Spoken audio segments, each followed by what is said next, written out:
It started in China. It's a made in China crisis. The coronavirus pandemic began in China. It peaked, then it subsided. For the past 5 days, very few new cases are being reported in China. Temporary hospitals are being folded up. Emergency workers are being sent home.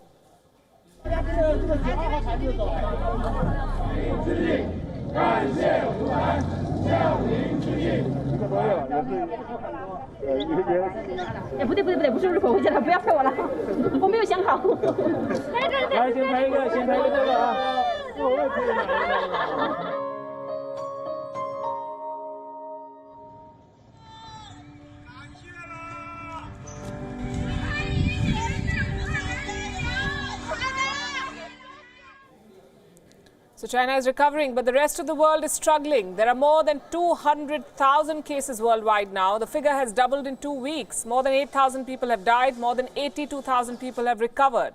China had almost half of the global cases, more than 81,000, 3,200 deaths. Now China's numbers are falling. But elsewhere, the death toll is mounting, the disease is spreading, and China is to blame. This is a Chinese virus. Tonight, we'll give you 4 reasons why. 1. China ignored reports of the virus for weeks when it was first reported. 2. China targeted the whistleblowers. 3. China destroyed test samples of patients. And 4. China lied to the world about how serious the situation is. Had China been transparent about the coronavirus outbreak, the world would have had a head start in containing this epidemic. The hashtag China lied, people died is trending. And there's merit to it. On this show tonight, we will show you evidence of China's cover-up. This report has been prepared after days of research and backed up by several international publications of repute. This is the story of the Chinese pandemic. The first cases trickled into Wuhan's hospitals almost 3 months ago. This was in December 2019. According to some reports, the first case of coronavirus emerged way back in November. Patients complained of dry coughs, high fevers and breathlessness. When lung scans were carried out, they showed something different. This was not your usual pneumonia. The patients continued to get more sick and more people became infected. The virus was spreading. But authorities looked the other way. A Fen, the director of Wuhan Central Hospital, decided to carry out some tests, and her account was later published in China News Weekly. It's a Chinese magazine. The tests came back by the end of December. The results indicated a SARS-like coronavirus, a new disease that was rapidly spreading in Wuhan. Other doctors began reporting similar cases. One of them was Dr. Li Wenliang. This is the man on your screens. He noticed the early reports. Dr. Li was an ophthalmologist at the Wuhan Central Hospital. He was alarmed by what he saw.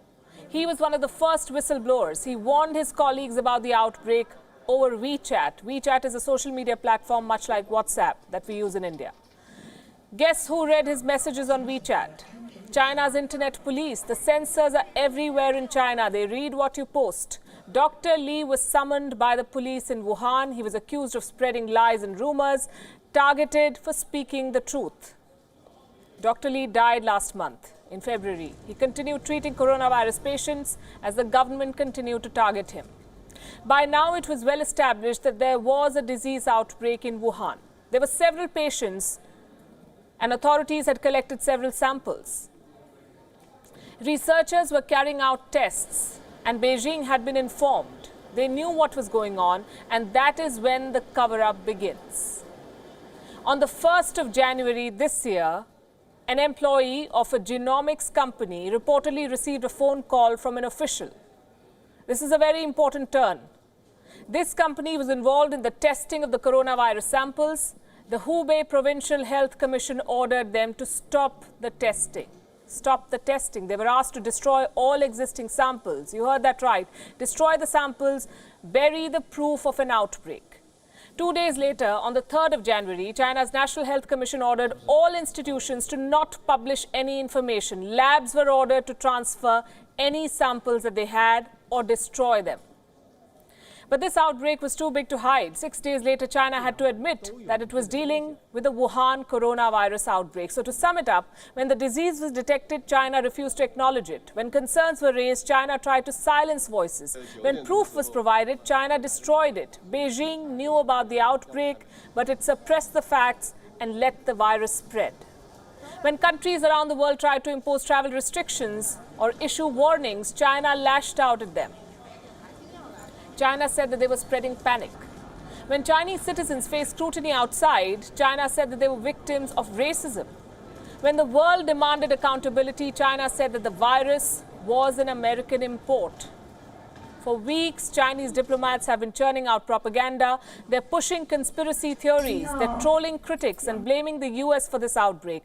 The Wuhan coronavirus could have been stopped, but Beijing's cover-up unleashed a pandemic on the world.